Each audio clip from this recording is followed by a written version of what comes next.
Subscribe Adda 24/7 and press the bell icon. Hello dear students, तो एक बार मैं फिर से आपके पास आ गई हूँ एक और एग्जाम की इन्फॉर्मेशन देने के लिए।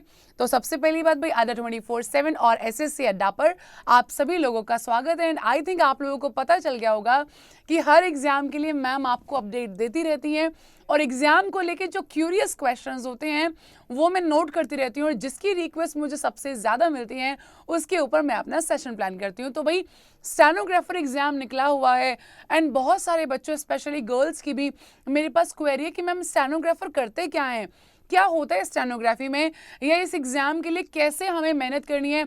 एंड एक्चुअली मेरा सेशन है कि कैसे बने एसएससी स्टेनोग्राफर। तो पहली बात मैं आपको बता दूं, बहुत ही बेहतरीन एग्जाम है, 10+2 लेवल का है, 18 साल मिनिमम है, तो इसका मतलब बहुत सारे बच्चों के लिए यहाँ पर अपॉर्चुनिटी है जी। तो बिना टाइम वेस्ट किए फटाफट से देख लेते हैं इसके बारे में सब कुछ, क्या करना है, क्या एग्जाम में करना होता है, क्या क्या सब्जेक्ट प्रिपेयर करने हैं और क्या आपका काम होगा। तो स्टेनोग्राफी जो है इसको आश्रोलिपिक कहते हैं। आप कहोगे मैम ये क्या होता है। देखिए यहाँ पर आपका मेन काम होता है लेख मतलब लिखने का। स्टेनोग्राफर्स जो होते हैं वो शॉर्ट हैंड में लिखते हैं, मतलब जैसे जब कोई भी जज अपनी बातों को बोल रहा है तो एज इट इज वो कैसे आ जाती है ना, तो या तो कोई वहां पर टाइप कर रहा होता है, बट टाइप करते वक्त भी भाई इतने फ्लो में हम वर्ड्स को बोल रहे हैं बट इतने फ्लो में टाइप तो नहीं हो पाता है।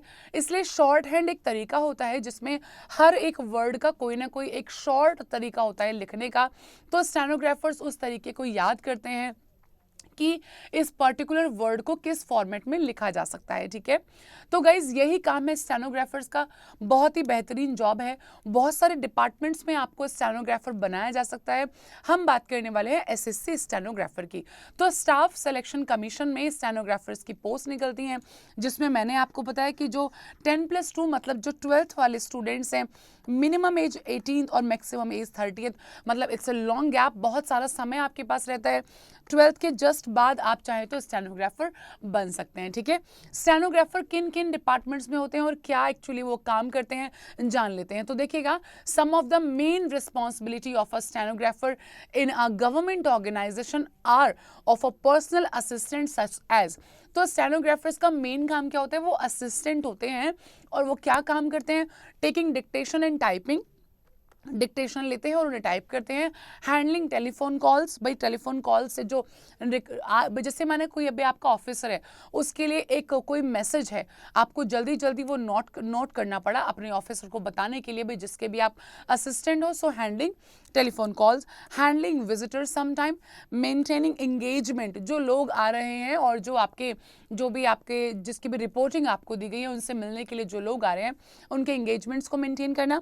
Preparing tour programs and travel arrangements, e-tracking of files and important papers, handling parliamentary work, e-mentoring, e-monitoring, management system of importance references। तो भाई ये हमारे कुछ काम होते हैं। मैंने आपको बताया एसएससी मतलब सेंट्रल गवर्नमेंट की जॉब है, प्रेस्टिजियस अच्छी जॉब है, ऑफिसर रैंक तो नहीं है बट एक असिस्टेंट रैंक है। ठीक है जी, आगे चलते हैं। अच्छा, हमें करना क्या होगा, कैसे हम लोग स्टेनोग्राफर बन पाएंगे। तो सबसे पहली बात भाई, कैंडिडेट्स को सबसे पहले एक एग्जाम क्लियर करना पड़ेगा जो कि कंप्यूटराइज मतलब कंप्यूटर बेस्ड आपका ऑनलाइन एग्जाम होगा, जिसमें आपको ऑब्जेक्टिव क्वेश्चंस मिलेंगे। ठीक है, पहला चीज आपने एग्जाम क्लियर कर लिया। अभी बात करते हैं कि एग्जाम्स में क्या क्या आएगा। ठीक है, the skill test will be qualifying in nature and the commission will fix the qualifying standard in the skill test for different categories of candidates। कहने का मतलब है जो भी डियर स्टूडेंट्स आपका एग्जाम होगा ना, उस एग्जाम की भाई एक कट ऑफ जाएगी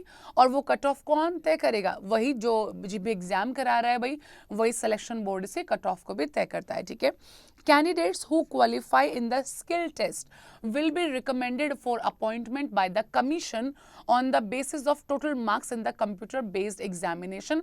देखिए आपके लिए वहाँ पर जो स्टेनोग्राफी टाइपिंग है वो बहुत ही ज़्यादा ज़रूरी है, क्योंकि स्टेनोग्राफर बनने के लिए स्टेनोग्राफी स्किल्स होना ज़रूरी है। तो चाहे कोई भी कैटेगरी हो, चाहे जनरल हो, चाहे एससी हो, चाहे ओबीसी हो, चाहे एसटी हो, इसमें कोई रिलैक्सेशन किसी को नहीं दिया गया है। स्टेनोग्राफी टेस्ट में पास होना सभी के लिए ज़रूरी है। स्टेनोग्राफी टेस्ट तक आप जब पहुंचते हैं, जब आप रिटन एग्जाम को क्वालिफाई कर लेते हैं। ठीक है, रिटन एग्जाम की अगर डियर स्टूडेंट्स बात करें तो भाई 3 सब्जेक्ट हैं, इंग्लिश की थोड़ी ज़्यादा तवज्जो यहाँ पे दी गई है। इंग्लिश को भाई 100 मार्क्स का दिया गया, 100 मार्क्स इंग्लिश में, आपकी ग्रामर, आपकी वोकैबुलरी, आपके कॉम्प्रिहेंशन, ये सब पूरा मिला के आपके 100 मार्क्स की इंग्लिश बनाई जाती है। रीजनिंग भाई आपकी 50 मार्क्स की है, एंड जीएस आपकी 50, जीएस में आपका पॉलिटी है, आपका हिस्ट्री है, ज्योग्राफी है, साइंस है, ये सब मिला के आपका 200 नंबर का पेपर बनेगा। एक बार फिर बता देती हूँ कि इंग्लिश का वेटेज थोड़ा सा यहाँ पर ज़्यादा हो जाता है, ठीक है। अगर आप इसे क्वालिफाई कर लेते हैं, कट ऑफ को आप क्लियर कर लेते हैं, तो डियर स्टूडेंट्स आप जाते हैं कहाँ पर, आप जाते हैं टाइपिंग टेस्ट पर। देखिए ये आपको सीखनी पड़ेगी, जैसे आपको भी प्रिपरेशन यहाँ पे हम लोग करा रहे हैं एसएससी अड्डा पर, आपको स्टेनोग्राफी की पूरी प्रिपरेशन मिल जाएगी। बट जो टाइपिंग टेस्ट है डियर स्टूडेंट्स, उसके लिए आपको कोई क्लासेस ज्वाइन करनी पड़ेंगी जहाँ पर आपको टाइपिंग सिखाई जाती हो, ठीक है जी। तो in this test candidates will be given a dictation of 10 minutes in Hindi और इंग्लिश, मर्जी होती है, ठीक है, at the speed of 100 words per minute. समझ रहे हो इस बात को, 100 वर्ड्स पर मिनट आपको टाइप करने होते हैं। आपको 10 मिनट का समय दिया जाता है। For the post of stenographer C, देखिए 2 तरह की पोस्ट होती है, एक होता है सी ग्रेड, एक होता है यहाँ पर D grade, and 80 words per minute for the post of stenographer grade D. तो ग्रेड डी, क्योंकि भाई ग्रेड भी थोड़ा कम है, तो यहाँ पर हमारी जो वर्ड लिमिट है वो भी कम है। आपकी मर्जी है कि आप हिंदी में करना चाहते हो या फिर आप इंग्लिश में करना चाहते हो, ठीक है। The matter will have to be transcribed on computer. The transcription time is as follows. Speed 100 words per minute और ग्रुप डी में 80 वर्ड्स पर मिनट। अब यहाँ पर हिंदी और इंग्लिश का भी थोड़ा सा डिफरेंस है। अगर इंग्लिश है तो आपको 50 मिनट्स का टाइम होगा, अगर हिंदी है तो आपको 65 मिनट्स का टाइम होगा। सिमिलरली ग्रुप डी में आपको 40 मिनट्स का टाइम मिलेगा इंग्लिश के लिए और 55 मिनट्स का टाइम मिलेगा आपको हिंदी के लिए।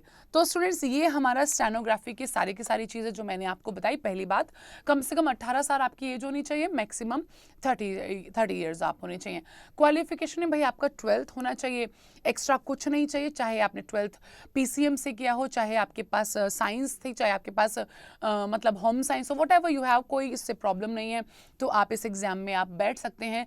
आपको पहले क्या क्लियर करना है, पहले आपको रिटन एग्जाम क्लियर करना है, इंग्लिश, रीजनिंग, जीएस, वो क्लियर करने के बाद आप चले जाएंगे स्टेनोग्राफी टेस्ट में। स्टेनोग्राफी को सीखने के लिए कम से कम भाई 6 महीने चाहिए एक अच्छी प्रैक्टिस करने के लिए। तो स्टेनोग्राफी को सीखना बहुत ज़रूरी है, ठीक है जी। सर एक बार आप हमें फुल स्क्रीन कर दीजिए। तो भाई आप एसएससी अड्डा पर अपने स्टेनोग्राफी की पूरी तैयारी कर सकते हैं। यहाँ पर आपका इंग्लिश का सेशन, जीएस और आपका रीजनिंग, ये तीनों सब्जेक्ट्स आपके यहाँ पर कराए जाते हैं। तो एसएससी अड्डा को आप लोग सब्सक्राइब कर दें और स्टेनोग्राफर आप लोग बन सकते हैं, ठीक है। तो एसएससी की किसी अपडेट के लिए आप एसएससी अड्डा पर जाएं। अगर बैंकिंग से रिलेटेड कोई भी एग्जाम आप कर रहे हैं, चाहे आईबीपीएस पीओ हो, आरआरबी पीओ हो, चाहे क्लर्क हो, चाहे एसबीआई हो, चाहे आरबीआई हो, चाहे एलआईसी हो, इन सभी एग्जाम्स के लिए आप हमारे चैनल अड्डा 24/7 पर जाएं। अगर आप जेई या अगर आप DSSB, NMRC, DMRC अगर आप एग्जाम दे रहे हैं या अगर आप गेट की प्रिपरेशन कर रहे हैं, तो आप हमारे चैनल टेक्निकल अड्डा 24/7 पर जाएं। अगर आप यूपी टेट, सी टेट इन एग्जाम मतलब टीचर्स वाले एग्जाम के लिए प्रिपरेशन कर रहे हैं, तो आप हमारे चैनल टीचर्स अड्डा पर जाएं, ठीक है। तो किसी भी प्रकार की प्रॉब्लम के लिए हम हैं आपका सॉल्यूशन, आपके सिलेक्शन की राह हम लोग आपको दिखाएंगे, बस आप लोग हमारे साथ जुड़े रहिए, ठीक है। वीडियो को लाइक कीजिएगा, जरूर आप इसे शेयर कीजिएगा अपने रिश्तेदारों के साथ, अपने दोस्तों के साथ, अपने भाई बहनों के साथ, जिनके लिए आपको लगे कि ये इन्फॉर्मेशन यूजफुल हो सकती है। मिलूंगी आपसे फिर से किसी और वीडियो में। अगली वीडियो आप किस चीज़ के ऊपर चाहते हो, कौन से एग्जाम में आपको डाउट है, आप मुझे इसके कमेंट सेक्शन में बताएं। Thank you so much, goodbye and take care.